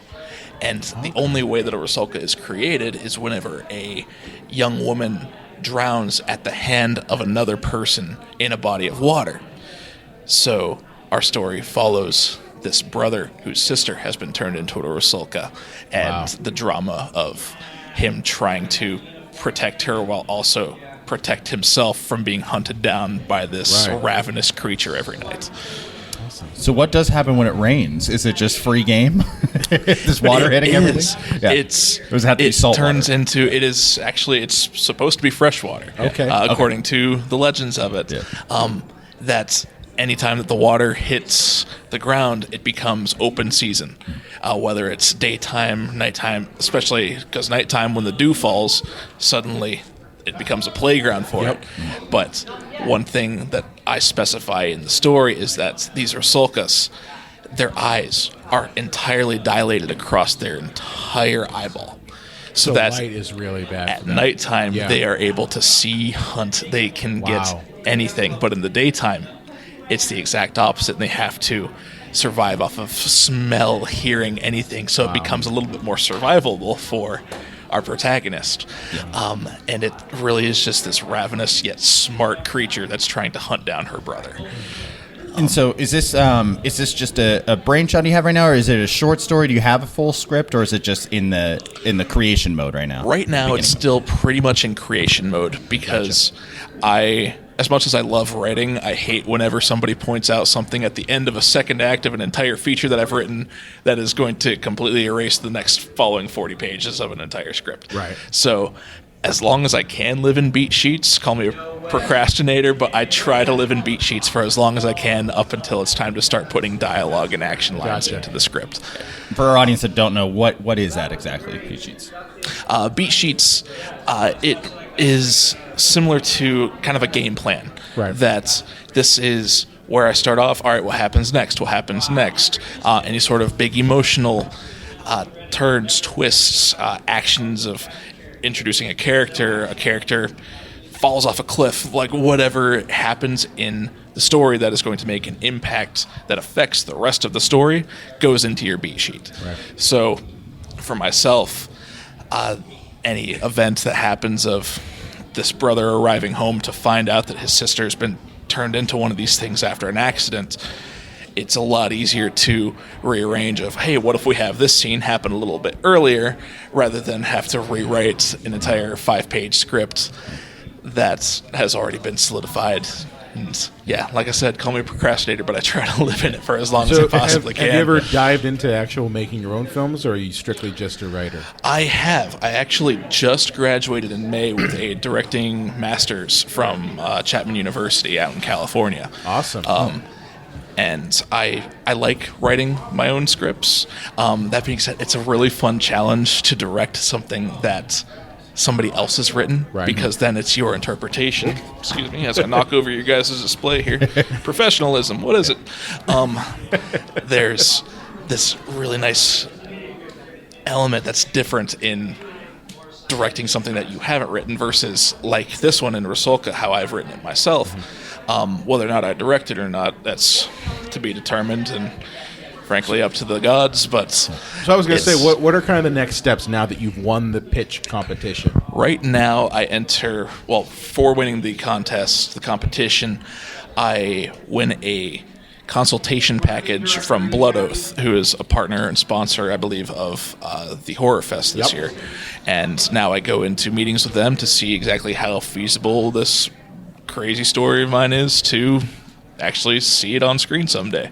Just get them excited and then say, this will be cheap, this will be cheap, this will be cheap. And they'll be like, oh, we can make it for cheap? Yeah. But so going back to like the actual pitch meeting you did, because I was sneaking peeks in there, but not very much. Like, what was your approach? Like what sold them, do you think, over yours and others? And I'm sure obviously you probably had a better idea, but there's a lot of showmanship that goes into to pitching something like that. So absolutely. It's actually interesting because they straight up said that out of the entire competition, mine was not the best pitch. However, mine was the best story.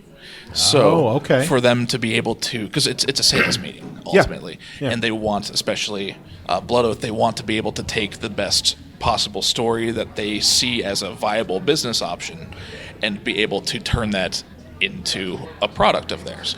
And yeah, I knew for a fact when I was up there presenting and looking at everybody else's pitch decks, I'm like, oh, good God, I made mine in PowerPoint. Like these things. There's nothing wrong with that, though. There's nothing wrong with that. No, not at all. But yeah, I know. Like I got done, I walked off the stage and I immediately texted one of my friends, like, man, I don't think I got that one. I don't think that my pitch went well. And yeah, I was just as surprised as pretty much everybody else was when Rusalka was chosen. But it really came down to that, my pitch, it was effective theatrically. I believe that it's told the story with just enough that people want to be able to see a little bit more of it. Right. But mainly focusing on that story itself and being able to, like I was saying, be able to sell that product to an audience someday. Yeah, I mean, that's the thing is that, that we always say that, well, presentation is important. And it is. Don't get me wrong. But ultimately what it all comes down to is your pitch. Is it telling that complete story? Is it engaging the audience? Mm-hmm. Is it grabbing them, which is what every horror movie has to do? It has to find a way to grab you and kind of hold on to you. And just hearing you describe Rusalka kind of grabs me. Like, I definitely want to know more. And I have questions too, like, do sprinklers cause this to come out? Like, they're lawn sprinklers. Do you have to live in California where there's a drought there? You'll be safe in and Cali. you'll be safe. Yeah. But that's the thing, is if it percolates these types of questions about the mythos of the character, that's an effective pitch and that's an effective story. So I'm not surprised that you clearly won, even in the face of someone who maybe spent a lot of time making it really pretty and that sort of thing. Ultimately, that doesn't matter. If the story sucks or the story's not nearly as effective, it doesn't matter if you have something designed in like the most high-end keynote with concept art out to wazoo. Doesn't matter, but the story does. Yeah, it always comes back to the story. Yeah. Just what is the story and what makes it separate from anything else that I've ever seen before. And fortunately, they were able to see that in my pitch. And yeah, I want to thank those guys for giving me the opportunity, and I look forward to working with them. Well, congratulations. And for all of you out there, this is called networking and also leeching and being a complete totally. If you need a sound editor when this ever gets to production, just holler at your boy. And visual effects, post-production. Look at all that stuff. Shameless whores we are. Shameless. But seriously, though, where can people find more information about you if they want to get in touch with you about anything film related? Because obviously, something like this where you win a pitch competition, maybe Rusalka gets made, which would be obviously great. But, where can people find more information about you? All right. I believe, because right now I'm about a week out from launching my actual website. Okay, fair enough. So I don't have an actual place at the moment. However, finding me on any sort of social medias, you can find me, Braden McLean. I'm always around. I'm always looking for people to collaborate with. So, I wish I had any sort of actual, go check out my LinkedIn. But, yeah. Are you local to the Pennsylvania area? I am. I actually grew up in a small town of Columbus, Pennsylvania, which is just over in Warren County, right next to Erie County, where we're at right now.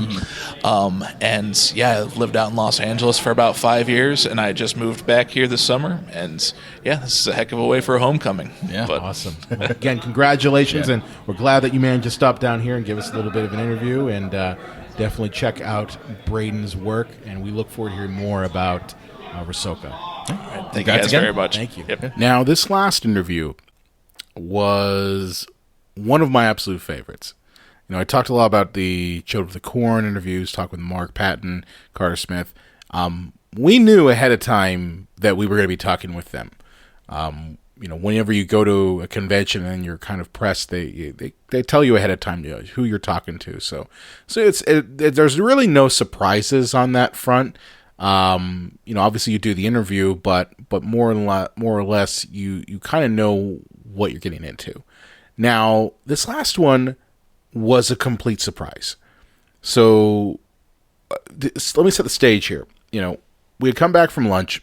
I was sitting down at our booth, and a woman was sitting in a chair that was like maybe I'd say about a yardstick away from my booth. And I didn't really think much of it. And, she was just kind of on her phone and that sort of thing. And what was interesting was one of the organizers for the Eerie Horror Fest, her name was Amanda, really nice. She came up and started talking to this woman and introduced me to her, and she's like, "Oh, this is Jackie George." And I'm like, "Oh, that's cool." And Jackie basically introduced herself. She's like, "Oh, yeah, I worked on this little thing. You might have heard it. It's called Tales from the Crypt." And I'm like, "What?" And I literally, like, my jaw dropped.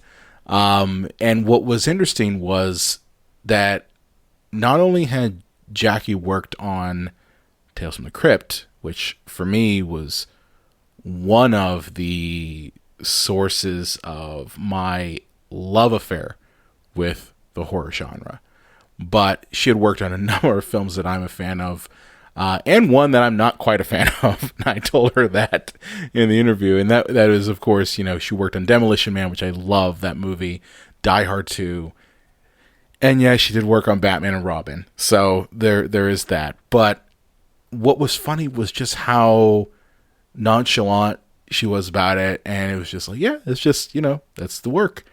And what was funny about it was we hadn't planned on interviewing her. She was just there because she was part of the pitch competition, as well as a couple other events that were happening at the festival. And Amanda was like, "Hey, you should interview with the Cinema Psycho show." So we had set up, and I dug into IMDb and saw all of her credits, and I'm like, "Oh, this is gonna be a fun one." And it actually turned out to be one of my favorite interviews over there. I mean, obviously, Talking with Children of the Corn and Mark and Carter were great, but, getting to talk with someone who was instrumental in creating a series that really, really is part of my DNA as a horror film fan, as well as a number of films that have contributed to my love of film in general, was really a treat. So, without further ado, here is my interview with Jackie George. And we are live again from Eerie Horror Fest here. We're joined today by a special guest that we didn't initially know that we were going to be talking to her. And it was kind of happenstance how it worked out, because you were literally like sitting right over here next to our booth. And Amanda came by and was like, "Oh yeah, you should totally interview Jackie." And then you told us exactly why. And we were all kind of like, huh? Yeah. So she's kind of a big deal. Kind of a big deal. I'm only a big deal in my mind. You have plenty of leather-bound books. A lot of leather-bound books. Yes, I do. We're joined today with Jackie George, who you might not know who that is, but if you look them up on IMDb, they've been involved with a series that honestly is a landmark in horror. At least for me, I know, John, for you. Television history in television general, history, as far as I'm concerned. Yeah. And I really think is responsible a lot for the popularity of HBO. Agree. And that is, of course, the Tales from the Crypt series. So, Jackie, welcome. Can you tell us a little bit about what your role was on the series and, sure. and kind of and how you were plucked out of a bar? I'm sorry, I'm taking your words from before we were recording. But yeah, please go ahead. Well, I was a crew person, always. I was always on the crew. I was plucked out of a bar by the Sheraton Universal Hotel by a very famous British producer by the name of Peter McGregor Scott. And he saw some feistiness, he said, in me behind the bar. I was the only female bartender. And he asked me if I wanted to come and work for him. Now, Hollywood, okay, what am I thinking? But to make a long story short, I walked over to Universal into the Hitchcock Theater where he was remixing a film, And I said, okay, yeah, this is it. I want to do this for the rest of my life. I've always wanted to be in film. And he and I just started this working relationship, and I worked for him many, many, many, many years in many films. What was the film he was working on? Do you remember what it was? Best Little Whorehouse in Texas. How appropriate. Awesome. Yeah. So how did you end up, you plucked out of obscurity, basically, this bar, and how did you end up working on Tales from the Crypt? Well, with Peter, he really mentored me from the get-go. I had a degree from Edinburgh University in English. Yes. No film industry whatsoever. I'm sorry to interrupt you, but what year did you graduate? I'm not telling you. Okay. I would never tell. I don't know if you had a Professor Woolscroft in the English department. No, but, I don't remember okay, that person. Yeah, However, Peter, he was old school, no computers, so we broke down scripts by hand. We had these huge black boards, right, where each strip was a scene in a movie. So I learned really from nuts and bolts filmmaking. Doing from the Peter. lining and everything. Everything. Yeah, the underlining, awesome. the script pages, the big board I never really understood it, but he taught it to me. And then the first film we did was Cheech and Chong Still Smoking. Nice. Awesome. Yes. Yeah. So from there, we just became a team, and I want to tell you, it's you'll hear horror stories in Hollywood, and most of them are true. Peter was like a fourth brother to me. Really? He always had my back. There was never any sexual innuendo ever. It was a team, and he protected me, taught me, mentored me, and I really owe my career to him, and I'll forever be grateful because I met him. So anyway, we were working, and all of a sudden, my name started getting around that I was working my way up the ladder, and I became a production coordinator. And so they were doing a big film that you might remember called Die Hard 2. And I was hired. I heard of it. We heard a little bit about it. So I was hired on Die Hard 2 to be the production coordinator. And on that film, we had to shoot in snow, as if you can remember. So we went to Denver, and the snow melted. So then we went to Alpena, Michigan, and the snow melted. Everywhere we went, the snow was melting. Now, you have to remember, this is before computers. This is before cell phones. This is before everything. I had to fly a crew and cast of 250 people. Oh. And finally, we set foot in Moses Lake, Washington, and that's where we finally shot the film. The snow was there. The snow was there because we were so far north and freezing. And everybody and anybody was in that film. It was really, the people that I met were just, it's unbelievable. So after that, I said, I'm quitting the film business. And a friend of mine said, do you want to go to Portugal for a month? And I said, sure, let's go to Portugal. And as I was in Portugal, this little bicycle messenger came to where I was staying, knocked on the door, and said, there's a telegram for you. And all I could think of, oh, my God, something happened to my family. Right. And it was from Joel Silver, the producer of the Matrix films, saying, I want you to come and work for me. I don't know how he found me in Portugal. I have no idea. But, he produced Die Hard 2. Right. So like Peter, he saw something in me that I guess I didn't see in myself. Just managing all the production coordinators. I don't think people who don't know, really how the film industry works and how a set works. Production coordinators, you literally are the air traffic controllers of the entire set. Completely. And if something goes wrong, it's on you. It's all on you. Yeah, a lot of pressure. So I said, I'm in Portugal. I'll be back. And when I went back, he asked me to come and work for him, and I guess I decided to do it. So all of a sudden, I realized I'm an executive at Warner Brothers. I was vice president production. I had my own parking space. I had my own building. I was like, wait, this isn't how movies make. We live in the dregs of society. We're lucky if we get a meal, let alone, And all of a sudden, I went, I don't even have clothes to wear. We're wearing jeans and sweats, right? So out of that, he said, well, I want you to take over this show. Zemeckis and Donner and I bought Tales from the Crypt. Never had heard of it. So I did a really deep dive into what Tales from the Crypt was, and went over and met with Gil Adler, who was producing the series then. And he said, well, why don't you become our executive in charge of production? I said, sure. I don't know what that means. I said, sure. So they were in one location, and I think I told you this. They they started non-union, but Yeah. then we got union busters in there, so we had to move. They moved to Van Nuys, and I would go over at least once a week, check on everything. They would send me the dailies every day, and I'd look at the film and see what was going on. And you have to remember back then, HBO was little. You know, HBO was little, and this was groundbreaking for HBO. And I think I made a note about it that actually HBO allowed them freedom from censorship. Yes. Because we had graphic violence, we had profanity, we had sexual activity, and nudity. Well, hey, it's not TV, it's HBO, right? It's not TV, it's HBO. Yeah. And I was shocked. I was kind of shocked that we got away with what we got away with.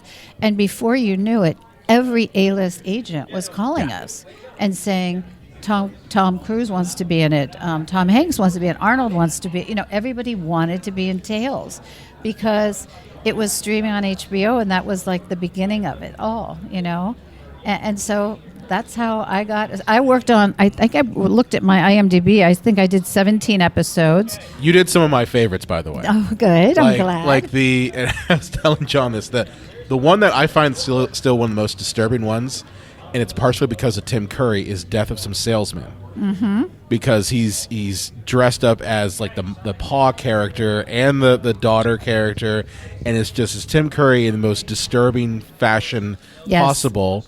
And then the other one is the What's Cooking episode with Christopher Reeve. Yes, where he plays the cook whose business has kind of come to a slump, and he starts killing people and making them into sausage. Exactly. And it's the most un-Christopher Reeve thing you think of. A funny story about that, working on that, I would like to go. I went to the set a lot just because I was starstruck.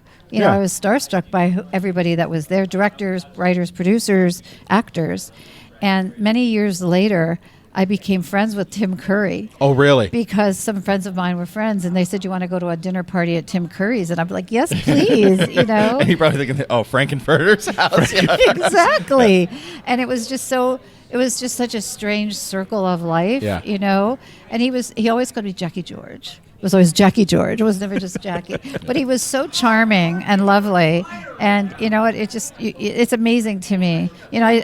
My mom used to come out to LA a lot. She loved coming out. And I would take her to sets and I would take her to premieres.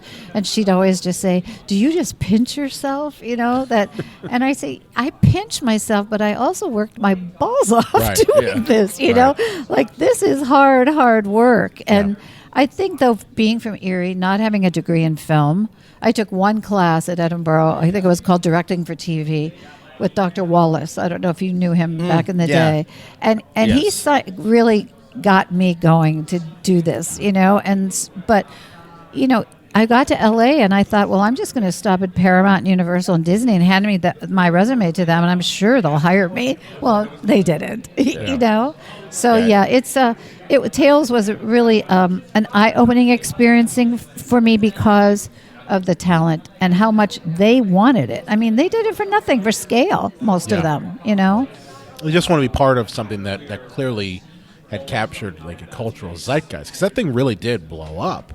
Not just for HBO, but just in terms of, the anthology film and the anthology series wasn't really as crazy popular until Tales from the Crypt really came around. Tales from the Dark Side in the 80s. Right. It was still very watered down because it was made for network television. Right. It was like Twilight Zone for Gen X. Yes. Yes, Yeah. exactly. Yeah. And I think, too, for me, I was so curious. I think that's what maybe people saw in me was my curiosity, because I wanted to see the Crypt Keeper.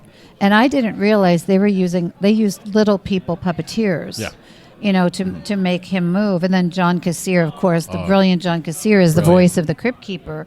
But just to watch these skilled puppeteers create that Crypt Keeper, he seemed real to me. I believe that he really was an entity in that, And do you know why, just randomly, because I remember the old Tales from the Crypt comics, like there was, I think, like 3 or 4 original Crypt Keepers, why they ended up on kind of the ghoul, I guess? No, I'm not sure why they did. I don't know, because I didn't, I didn't get there right at the onset of Tales. I came in as it was already rolling. But I just remember going to Kevin Yeager's workplace and watching him create. You know, he was the originator of the Crypt Keeper and Chucky, the Chucky doll. Yeah, I was just about to say, for all of you that don't know, like, pause this and Google Kevin Yeager, and you're going to be, oh, wow, all this amazing artwork and special effects. And Kevin Yeager is like the most normal looking, like kind of preppy, cute, sweet guy. And I said, where did that darkness come from, you know? And going to the workshop and seeing all of those creatures that he created was really fun for me. I had a ball doing that.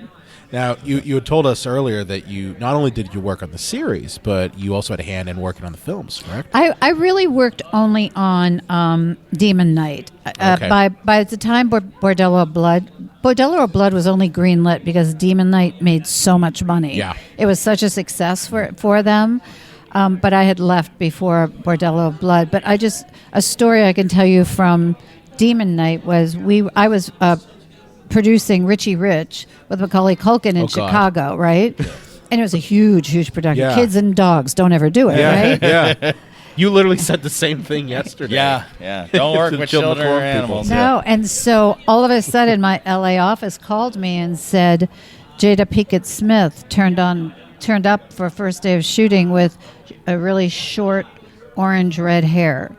And I said, why? Why? Because she wanted to. And I said, but we went through hair, makeup, wardrobe, and this is our first day of shooting. Yeah. Now, Joel Silver is Joel Silver. Right. So they said, you need to tell Joel. I said, I'm not telling Joel, you tell Joel. you know? But unfortunately, I had to tell Joel. And I said, first of all, don't shoot the messenger. Right. Don't shoot the messenger. And he said, why would she do that? Why would she do that to us? I said, she did it to us because she can. And secondly, it's first day of shooting. We can't stop. That's true. So we have to shoot this. You got to keep the continuity. Maybe she wanted Will Smith to smack Joel Silver. Maybe that's what it was. Yeah. So we had to just film the rest of it with her orange red hair. Yeah. You know. Yeah. So those are just encounters that you have to make work. And I said, instead of going ballistic, let's fix it. Let's just fix it. So I was kind of like his calming Zen person at the studio that tried to keep him mellow. You know, let's just fix it. And I mean, looking at Demon Knight, I mean, I think the hairstyle does work for her character that she plays. She's supposed to be someone who's kind of on the edge a little bit. And that, of course, plays then to Billy Zane, who's trying to, like, bring her back to the darkness, which, gotta say, Demon Knight, probably Billy Zane's best movie. Oh, he was so good in it, wasn't I think he? it's his best movie. I don't like this movie, but obviously people are going to say Titanic, Brian. No, but I'm just saying in terms... Well, here's the thing. In Titanic, Billy Zane is just... stuffed shirt number one. He's set dressing, He's the bad guy you're supposed to not like, and he kind of becomes forgettable. But at least in Demon Knight, he's having fun. Mm-hmm. At least that's what I felt with the movie. Yes, I agree. So along with Richie Rich, you made a couple other movies that we know. I'm not going to lie to you, Batman and Robin, not a fan, but I was interviewed on the 20th anniversary by the Hollywood Reporter. Yeah. And what you have to understand about Batman and Robin, it was Joel Schumacher's vision. Yeah. And Joel Schumacher, openly very gay, was a costume designer, and he played it with, I don't know, just a pinch of weirdness, didn't he? I mean, even developing the cod pieces, the nipples, the whole thing. Well, a lot of people say, like, Batman Returns isn't a Batman movie, it's a Tim Burton movie. You right. know, and I think we get that on the other spectrum, is that Batman and Robin is a Batman movie, it's a Joel Schumacher movie. It is a Joel Schumacher movie. Yeah. But he was delightful. He seemed like a very nice man. Fun, and, I mean, he would walk on set with his coat flirting in the wind, hello, ladies. He just was the sweetest guy. And George Clooney, a doll to work with, and Arnold, and everybody. Like, again, a cast of characters that were fantastic. I just can imagine like trying to wrangle that set must just been crazy. Well, my position was different. Peter McGregor Scott once again produced it, right. And I was scouting another film in Seattle. And I got a call, and he said, I need you down here. And I said, what's going on? He said, second unit. And I said, second unit? And he said, it's over 100 days. I said, second unit's over 100 days? And he said, I really need you down here to take care of second unit. So I flew down, We had our own director. We had our own. We had our. Right. You know, we had it all. So we primarily did all of the stunts, the effects. Wow. The ice skating. You know, everything at night. We shot down at the Spruce Goose in Long Beach and slept on the Queen Mary. You know, I mean, it was just and had the most talented group of stunt performers I've ever seen in my life. You know, doing crazy stuff. And that's one thing I will give Batman and Robin is the wire work alone involved in that movie is pretty insane. Yeah, it was fun. It was hard. Nights are hard. Shooting nights are very difficult because you don't really sleep. You know. When you can too, your circadian rhythms are completely out of whack now. It's like, oh, I'm going to go to bed. It's 8 in the morning. Like, and eventually, someone will be calling you with an emergency, right? Yeah. Like, this is on fire. Not really on fire, but it's on fire. Yeah, exactly. Yeah. Is there any like production you were involved with that just like was your favorite, and on the other end, if you're comfortable with that, you can tell me to go to hell. Is there one that was just an utter nightmare to be a part of? Well, I loved working on Dick Tracy, and I'll tell you why. I was a production coordinator on Dick Tracy, but we filmed on the back lot at Universal, and we had big, huge trailers. So I had a trailer. You know, my trailer was all production people, and for some reason, Madonna decided she was going to hang out with me. So every day she would pull up in her black Mercedes. She would hit the trailer, and I'd say, "Oh, Madonna's here." You know, because she would always. She hit your trailer every time? She would hit the parking thing, go over the little ramp thing, and I'd say, "Oh, Madonna's here." So she decided she was going to use my room in the trailer. So I got to listen to this woman on the phone opposite me. And I thought, she is the smartest little deal maker I have ever. Brilliant at honing her career. And she just was adult. You know, she was adult to me. And I'll never forget, at the end of the shoot, she gave me a signed autograph picture that said, "Thanks for listening to my whining all the time," or something like that, you know. But the reason I love the film so much is because Warren Beatty got anybody and everybody in that film. And to watch these guys sit in makeup chairs for sometimes 8 hours with prosthetics and then get on set, and Vittorio Storaro, the most brilliant DP in the world as far as I'm concerned, watching him create only the primary colors and working with the costume designer and the production designer, Richard Silbert, who was a genius. It was mind-boggling to me, you know, the talent on that cast and crew. It's a beautiful film. Like it's beautifully done. Absolutely, I really think that it's timeless and that it holds up today. It's just different. It's not Tim Burton. It's not Michael Keaton. It's not Val Kilmer. It's you know, and I think George Clooney still makes fun of it. You know, but he had fun. I mean, Dick. You mean Dick? I'm talking about Dick Tracy, right? Oh, I'm sorry. I went over to Batman and Robin. I'm sorry. I was going to say Dick Tracy. I'm all over the place. No, Dick Tracy, I think, was magically beautiful. Yeah, that's what I meant. And if you look at the sets that they built those on the back lot at Universal, see, it's been a long day. It looks like it's ripped literally from the comic books. That's the thing. Yeah, it does it? And Storaro brought his lighting board from Italy. I remember having to get a visa almost for his lighting board, you know, for him to bring that into the States. But then when you saw it, you realized why. Because he was just a genius at lighting, you know. There's something you said about, like, the people that they brought in. I love two-time Academy Award winner Dustin Hoffman, who's in the movie for 5 minutes mumbling the whole time. And just because he's like, yeah, sure, Warren. I'll do it for you. And one of my favorites from that movie is we had a huge rap party at a really cool Art Deco hotel in downtown L.A., and I asked Madonna if she would help me put it on, you know, because I figured nobody's going to say no to Madonna. And so she went to Warren and said, "You're putting up this much money. We're having a party." And at the party, Al Pacino came over to me because I had such a crush on him. Yeah. And he came over to me and he kissed me. And he kissed me and he handed me an envelope. And it was just a thank you with cash, you know, for treating him so kindly. And I said, "Oh, my God, Al Pacino kissed me." I'm so excited. That's peak Pacino, too. Like, that's peak Pacino. Yes. You really were a doll. It was fun, though. It was really fun to work on. Yeah, awesome. Another movie that I noticed that you were on here that I know I love, and it's one of those, like, awesome movies, is Demolition Man. Demolition Man, probably for me, was my first really big job producing. You know what I mean? Yeah. Like, Joel let me go with that. and run, and I made contacts with Ford, and because we needed futuristic cars, you know, and I'll never forget. Originally, it was Sylvester Stallone, Wesley Snipes, and Lori Petty. Okay. And after day 1 or day 2, Lori Petty wasn't working. So I had to get on the phone with Joel. He made me, of course, call the agent with him on the phone, right? Yeah. And then one of the executives from Warner Brothers said, well, there's this young girl. I think she might be something someday. Her name is Sandra Bullock. And she came in and she read, and she had the job.